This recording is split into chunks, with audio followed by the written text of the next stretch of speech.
Ce séminaire qui traite de l'animation socioculturelle avec les populations 60 et plus a été organisé par le Centre de compétences territoire, diversité et migration et par notre option animation socioculturelle de la filière travail social de la HESSO Valais-Wallis.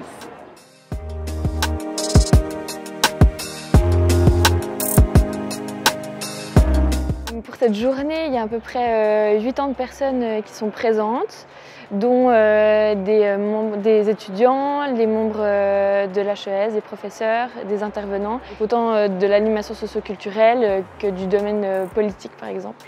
On les avons déjà d'abord accueillis.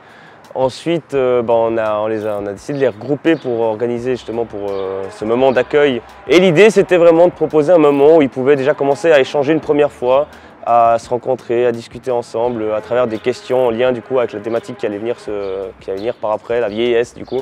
Une des 3 questions qu'on avait posées, c'était quel objet est-ce qu'ils auraient voulu ramener à la mode, qui était à la mode dans leur enfance.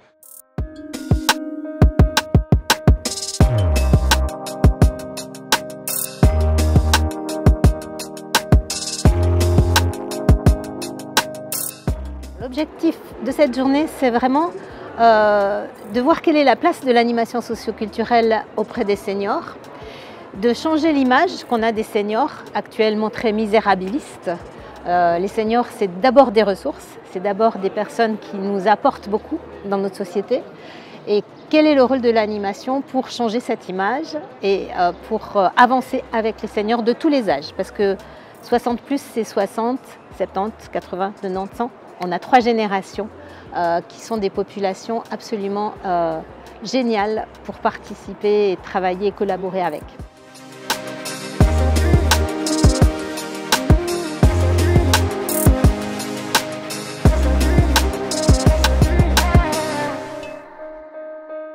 Être partie prenante dans une journée, dans l'organisation d'une journée comme celle-ci, c'est très valorisant parce que ça nous permet de mettre du concret en fait sur la théorie qu'on voit en cours.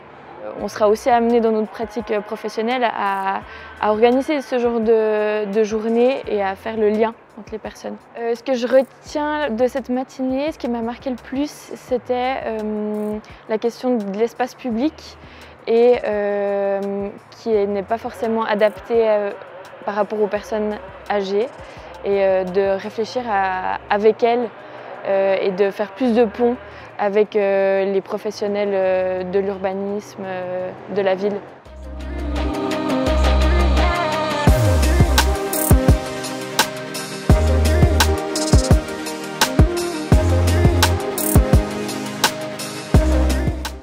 Une attente que j'ai pour cet après-midi, c'est de découvrir d'autres modèles, autres que les EMS ou par exemple avec ProSenectouté, mais voilà, encore d'autres champs possibles.